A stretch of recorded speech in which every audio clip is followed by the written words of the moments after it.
and welcome to another episode of Empower Your Menopause, the podcast where Juli and I talk about all things related to women over 40 when it comes to their health, happiness, and hormones. So I'm Coach James Ellis, and as ever, I have with me my fellow coach. Coach Juli Madesi, yes, So here we Coach are. Medesi is here as well. So today we're going to pick on a topic and pick apart a topic which is absolutely raging at the moment, and it's the use of GLP-1 drugs. So these are the appetite suppressing drugs that go commercially by names like Ozempic and Wegovy, but you probably know more by the colloquial term, which is weight loss jabs. So these are the drugs that started off really to help people who were extremely overweight with managing their appetite and therefore managing their weight. So we talk about people who had severe challenges when it came to the potential for something called metabolic syndrome, which is where you become so overweight that you actually put yourself in danger of getting all manner of different kinds of illnesses. So I suppose the easy thing, Julie, is to start off. I'm sure that most people have heard of weight loss jabs by now because so many people are actually on them around the world. But Yeah. why don't you explain a little bit about what they are, what they do, and delve a little bit more into the origins, and let's pick up the conversation from there.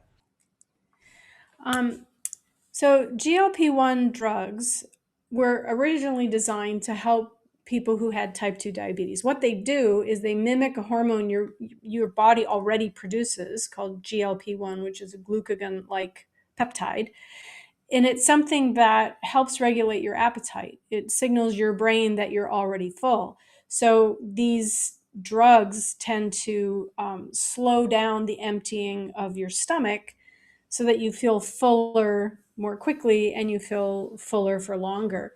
Um, they're not fat burning drugs. They don't magically melt fat off of your body. We'll talk a little bit more about that in detail later. But the main thing that they do is they slow down your appetite and they slow down your stomach emptying. And I was saying I had a client that I worked with who was taking Monjaro for her type 2 diabetes, and she found that it stifled her appetite so much that she was forgetting to eat, which is a problem in itself. And I don't know where do you want to head next with this, because there's so many things we can talk about, and I know we're both fairly passionate about the subject. Yeah, I suppose the biggest challenge for me is, I think it's within everybody's rights to work with their own body in whatever way they think is the way to do it. So if somebody feels as though they're overweight or they've been prescribed these drugs, then, and they've got a real sort of like medical challenge that needs some kind of help, then absolutely I'd see a real place for drugs like these. I think where the biggest challenge is that they seem to have crossed over, for me at least, from what I'm seeing, into a lifestyle drug. So I speak to people Mhm. now who, because of the proliferation of them and because of the fact that you can pretty much get these anywhere now, right? From a high street pharmacy to online to out the back of a van to people coming around and selling them out of bags in pubs. You can pretty much pick them up anywhere. And so what's happening, what I'm seeing now is that a lot of people are using them just because they want to lose a few pounds. So they might want to lose Mhm. 6, 7 pounds, 5 kilos, whatever that may be, 3, 4, 5 kilos. And so they're using them for that purpose. So it's become like a quick fix to weight loss. And that concerns me. It concerns me for a number of reasons because A, people may be injecting something into their body without actually knowing what the full effects are. And I guess that's what we're here now to discuss, what those effects might be. But Sure. also, it feels that at times people aren't willing to put that little bit of effort into maybe sort of like working on the things that could lead to long term sustainable weight loss and are looking for a quick fix. And that challenges me. So it challenges me when somebody says to me, "Oh, I'm going on holiday next month and I need to look better in my bikini, so I'm going to take the jabs for 4 weeks." Yeah. So that's kind of what I think we should dig into more than anything else. What is the psychology behind that? And I understand some of it comes from from people who've wanted to lose weight for a long, long time and have struggled with it. But also this idea that we're looking for a quick fix, I think, is something that we probably need to look at and discuss in a little bit more detail, right? Yeah, for sure. And there's that mindset, and I think it fits in really well with the diet industry, right? Because like you need this thing because otherwise you can't do it on your own. And we're taught to rely on external solutions to what I think is an internal issue. Mm. Because if we know how to eat well for our bodies, if we learn to do that, and we're willing to learn to do that, because there's a lot of difficult information to decipher when we're looking at nutrition. Most people's bodies are different, and especially when we're talking about women over 40, when you're starting into this transitional phase in your life, your body is changing, it's responding differently, and you are going to experience things differently than everyone else. So, what worked for a friend isn't necessarily going to work for you. And it's easy to get really excited about a program or a medication or a quick fix thing, because you want that. You know, we crave that result right away, but it doesn't solve the long term issue of what is a relationship with food? How are we using food? Because food can be as much of a drug as anything else, and depending on how we use it, there are a lot of emotional ties and cultural ties. You know, food is a lot more than just nutrition for us. So why are we eating? How are we eating? What are we eating?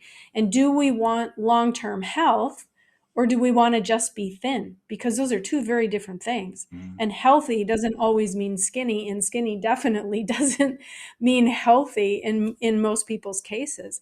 So if you're doing something to get that quick fix, what is that going to do to your long-term health? We don't know that because the studies aren't there. There are plenty of studies that show some of the risks and side effects, which we'll talk about later. And yes, again, I would never shame someone for doing this, but if you decide to go down that road, I would stop and ask, why? What is this? What am I looking to get from this? What do I think it will fix? And what am I willing to do in the long term to make this not the lifestyle I have to keep going back to and buying this and getting, well, it's a bit, I don't want to overuse the word, but to get hooked on it for life. Because based on the numbers that we've seen, and we've done research about the industry itself, the industry is doing the best they can to create lifelong customers in this. Yeah, and that's like I mean, that's no different to any other element of the diet industry, right? Whereby yeah. people go on a really extreme protocol, they lose some weight. As soon as they go back to normal life, they put that weight back on, and that is exactly how the diet industry works, and has worked for many, many years. Rather than working on long-term sustainable habits, it works on quick fixes that involve some kind of huge calorific restriction or some kind of restriction of various food groups. And what we're seeing here is pretty much that same thing repeated with the injection. So again, a lot of this is anecdotal evidence from talking to people who are actually on the drugs, rather than just looking at what the people in white coats are saying when they're trying to do the research into these kind of things.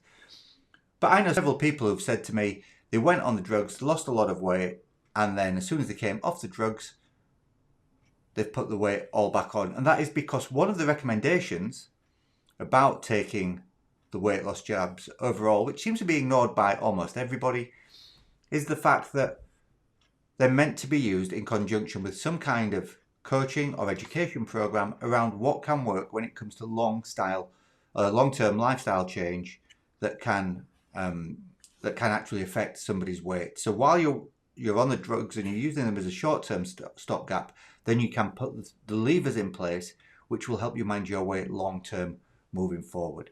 And that's not what we're seeing. And really, the truth is that once again, like any other extreme calorific restriction, the challenges that occur with extreme calorific restriction that come onto the body don't need tons and tons of research into the weight loss drugs themselves, because we see it on any kind of rapid and sustained rapid weight loss program. So it's things like muscle loss and bone density loss, which is especially challenging already for women who are in the menopause transition, right? We know that rapid weight loss often includes muscle and bone loss.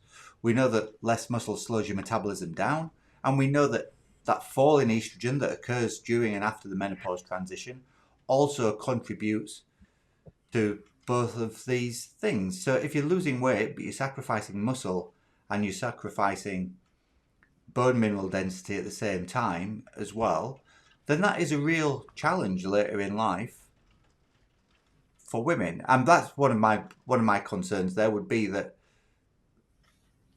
long-term potential effect that it could have on somebody's health is not being explained properly. We already know that due to the natural protective effects of estrogen on bone mass, when they stop, 50% of women over 50 are going to have a fracture at some point due to reduced bone mineral density. And so you're kind of layering on another risk onto that. And once again, I think you're absolutely right. It's not up to us to shame anybody who's on these drugs. If you really feel like you need them, that's absolutely fine by me. It's your body. You do what you want with it. But I do think having some kind of informed consent over what the potential long-term effects for you moving forward is something that I feel is not being discussed enough, because everybody's focusing on the glamour side of it, the social media side of it, that immediate effect of I've lost loads of weight, whether it's been promoted by a celebrity or somebody that you know, your mate down the road. That is overtaking the conversation, and there need to be honest conversations about what is actually taking, or what the actual long-term risks could be. And I'm not advocating here that we don't know enough about them and somebody's going to grow a third head after being on weight loss drugs, but we do know for sure that one of the things that comes from rapid weight loss is muscle loss, so sarcopenia, and we do know that muscle loss and rapid weight loss can have an effect on bone mineral density. So for me, that is probably one of the biggest challenges that people just need to think about before they're doing this. And if nothing else, think about what happens after the jabs. You want to take them short term to achieve some short term weight loss, okay? But what happens afterwards? And something can only happen afterwards if you're willing to put a little bit of work into, what your relationship with food is, whether you're exercising or not, what's on your plate, what does your diet consist of. They're all really, really important things for me. Yeah, absolutely. And everywhere I read any research about this, there's a large percentage of that weight loss that does come from muscle and lean tissue. So we're not just saying this to say, oh, come and hire us as coaches, but you really need to consider working with someone who can guide you in that area, because if you don't, it's accelerated by these drugs, and that's an important part of the informed consent, and one of the reasons why we get so concerned about that. The other thing is we're finding that a lot of people, and again the research backs this up, that people are becoming nutrient deficient because the appetite is so significantly reduced that they're not eating enough of the right things. And given our, again, not accusing anybody or slamming anybody, but given our society's need for a quick fix, we need to grab a quick meal on the go, we're too busy for this or that, people can often eat foods that don't have any nutritional value, and it contributes to that. And I know in another podcast we talked about the fact that there are things like Ozempic face and degradation of the teeth, just like the bones, because we're not eating enough, we aren't getting the enzymes in the saliva, we're not getting the minerals that we need circulating through all the different parts of our body that nourish the tissues. And so that's why it's so important to understand how to eat and how to move your body in a way that's going to support what these drugs are doing for you, rather than just relying on them to do all of the work. In my mind, I saw a quote just saying, losing your weight, losing all the weight you want, and doing it with sacrificing your muscle is like taking the engine out of the car to make it lighter. It just doesn't help in the long term. And we want people to have good nutrition. We want people to have nutrient dense foods so that your body, when you stop these drugs, your body can relearn how to produce enough of this on its own, because you do produce it naturally, right? Yeah, and the truth is that And it, appetite suppression and nutrition aren't the same thing, and no, they quite often conflict with each other, right? If you're not getting enough protein, if you're not getting enough micronutrients, if you're not getting enough fiber, then loads of things can layer on top: fatigue, hair loss, nutrient deficiencies, digestive problems. You mentioned yeah, before Ozempic teeth. A really under reported side effect of things that actually mimics the kind of challenges with acidic balance in the mouth that occur when somebody has an eating disorder, right? So yeah. there's lots and lots of areas here that could be picked apart, but for me, educating is the key one. We've been talking a lot about gut health recently, so do you want to delve a little bit into how gut health's affected by being on GLP-1 agonist medications and what that actually does? Sure. Because it slows your gastric emptying, right? It slows the emptying of the food from your stomach. And in some cases, people have experienced paralysis of the digestive system because of these if they're not dosed correctly. But your gut motility is really, really important. Your gut lining is really, really important. It's one cell thick. And when your body doesn't produce enough of the right bacteria, when you don't have the right microbiome, as I'm sure you've heard the word before, which are all the organisms in that digestive tract that help food digest and be properly processed into your body so that you get the nutritional value out of it and everything else gets discarded. It affects your body's ability to do all of those important tasks. And when people already are starting, usually without a healthy gut, this can exacerbate those problems. And we end up with leaky gut, which means there are gaps between the cells in the gut lining, the villi in the gut lining, and things can get into your body and into your bloodstream that were never meant to be there, which triggers inflammation and all sorts of other things. And some of the common side effects of these drugs are constipation, nausea, and bloating. And I don't know about you, but those aren't really things I want to experience on a daily basis. But they, again, a lot of women we work with are already frustrated because they have issues with their gut, because they can't have normal bowel movements, whether that's being constipated or always on the other end of the spectrum. Feeling bloated, feeling that weight. And I've even talked to a couple people who've been on the jabs and not actually lost weight. Hmm. So being educated about how to get enough fiber, about how to look after your gut health, which really should be the first thing you focus on healing, staying properly hydrated, making sure you're supporting all of the microbiota in your gut. That becomes even more important when you're on these drugs, because that determines your immune system function, it determines cognitive health, it determines mood, it determines a lot of other things in your that go on in your body that we really do need to focus on and think of. And that's one of the reasons why we're so keen about gut health these days, because it drives everything. Mm. It does. Yeah.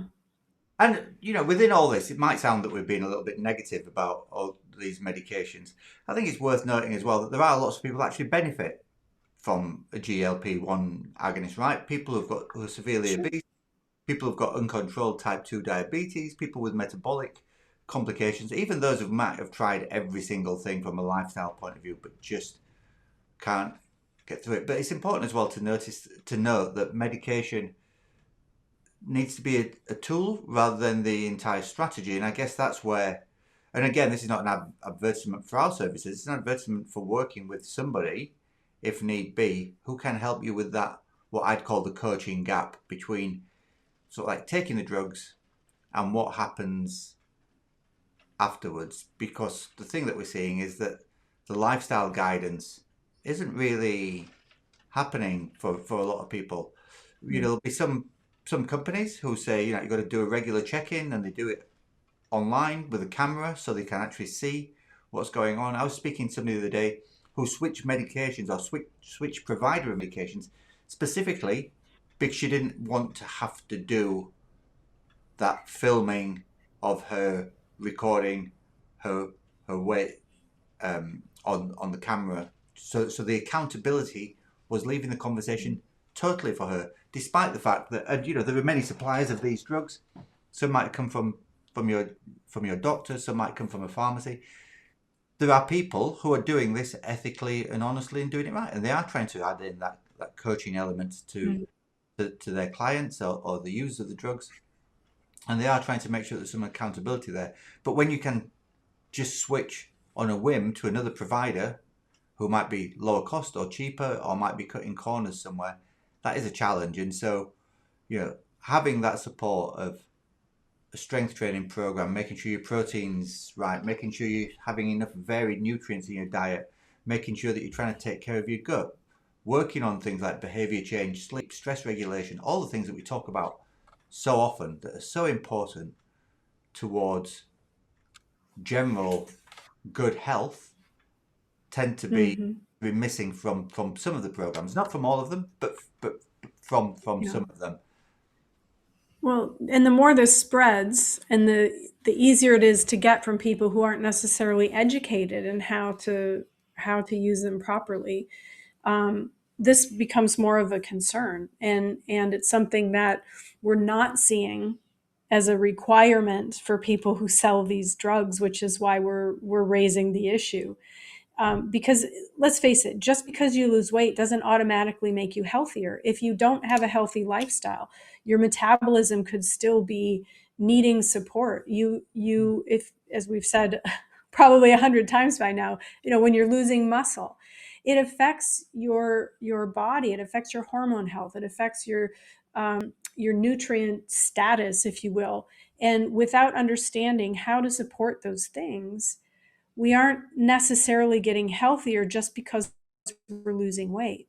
And I think that's a really important point to remember, because again, if all you want to do is lose weight, okay, I guess, we wish you well, and hope the best for you. But if you really want to live a long, healthy, and vibrant life, these are considerations that really should be taken. Especially because you already produce GLP-1s naturally. Mm. There are lots of ways to support that. Yeah, I, and I think it's important to recognise that as well, that GLP-1 is a natural hormone that's released in your gut, and it's released when you eat, and it helps regulate fullness and appetite cues. It helps regulate when insulin's released, your blood sugar balance, whether you recognise how hungry you are or not hungry. So lots and lots of ways to actually support that naturally. So I think we should talk about those, and I think we should also dip in a little bit, because one of the things that we're seeing increasingly now is there are a number of supplements that have natural ingredients in them that can help you produce GLP-1 naturally. Anyway, I know that I was talking to one of our favorite collagen brands, Pura. They've produced their own GLP-1 supplement, and I've heard some really good things about that. I think they did a study that showed a 40% reduction in appetite by supplementing with that. And I know that Arbonne, another company that we know, and we work with some coaches who use their products, they've introduced their GLP-1 helpful supplement a couple of weeks ago, and they sold out within minutes of it. 3 months was gone within minutes, so they're waiting on more products. So there are some natural supplements that you can take as well. But let's park those for a little bit. Let's talk about the natural ways that you can actually support GLP-1 then. I'll hand it back to you on that one. well, protein, protein, protein. How many times do we talk about protein? Yeah. It's so important for women over 40 especially, but it's important for human beings generally. Most of us don't get enough. We're not talking about eating Fred Flintstone size steaks on platters. We're talking about getting enough protein that your body needs, and that varies by person, of course, by your size and activity level. But protein stimulates your satiety hormones like GLP-1. It keeps you feeling fuller longer because it digests more slowly. So therefore, it's going to go through your digestive tract more slowly and keep you feeling fuller. Most of the people we work with, we've done protein challenges with our clients before, and pretty much without exception, everyone who's increased their protein intake has seen their sugar cravings plummet. I think that's a good testament to how it works. Fiber, of course, gut health, gut health, gut health, gut health. We have to have a healthy gut. This is absolutely critical. Fermentable fibers are really important. They are going to help produce short chain fatty acids, which stimulate GLP-1 release. So keeping your gut healthy, having that healthy amount of bacteria, the good bacteria that support good health is really important. And James has already talked about insulin and blood sugar balance. That's something that really can go off kilter once we start into this phase of life, because estrogen has protective effects on our blood sugar balance. So that's important. And most of the time, those who eat a sugary breakfast are going to notice that they're ravenous by mid-morning or certainly by lunchtime, because sugar does that. We have spikes and crashes in our blood sugar, and it disrupts our hunger hormones. We have a whole training on that in our club about insulin and glucagon and how those two play together. So when we get better stability, more fiber, more protein, and better balanced blood sugar, it's going to help us feel satisfied for longer. And then, of course, we've got all the lifestyle factors. Do you want to delve into some of those, Well, James? it's no surprise that the cornerstones of good health are the cornerstones of good health for a reason, right? So all the Yeah. things you just mentioned, protein, fiber, varied plants, as many plants as you can, 30 different plants a week if you can. All those things will help you balance blood sugars. When you balance your blood sugars, most of the rest of your hormones tend to sort of like start fitting back into place naturally anyway. And then, so on the top of that, add in our old favourite, some physical activity. So do some movement, get in some decent sleep, because that helps regulate your appetite hormones, and eat some real food, and try and reduce your stress. So all those things that you already know how to do, or you know what you should be doing rather, yeah. So Yeah. lots of protein, eating healthily, working towards blood sugar balance, moving more, reducing stress, helping with sleep. All those things are going to help raise GLP-1 naturally. So it's not a magic formula. Nobody's coming along with a magic wand here and saying, this is something you've got to do that's any different to what you would already know to do if you're on these drugs. And obviously, then there are these various supplements that are now coming out that will have some ingredients in that will help stimulate natural secretion of GLP-1. So they should help you reduce your overall appetite as well, without necessarily being such a massive reduction in your appetite that it's going to actually deprive you of some nutrients. And there are more and more of these natural supplements coming out that can help the GLP-1 production as we speak. I think last count I looked, there's like 4 or 5 at least that I'm aware of that are out there that Yeah. can. And Well, so, and different things when we're looking after our gut health, different things like specifically targeted probiotics and prebiotics and digestive enzymes. And there are some simple supplements we can take to actually support the gut, and as well as the production of GLP-1s in our body. Because my concern, again, it's not so much about, okay, we're learning about these drugs as we go. Yes, they have some benefits for certain population. Whether they should be used by everybody on the planet, I very much doubt. And whether they should be a go-to solution for weight loss, I don't personally agree with. But again, those who choose to use it, we are here as coaches wanting to support you through that, so that you do it in the healthiest way possible with the best long-term results that you can get, that possibly, because we don't want you to become completely disconnected from your relationship with food. When we rely on that external thing, I'm just going to take this jab or take this pill, we stop thinking about how we're eating, why we're eating, what we're eating, those kinds of things that we talked about earlier. We never really develop the lifestyle skills we need to be healthy long into our late life. And I don't know about you, but I don't want to have to rely on a medication indefinitely. That's a huge cost.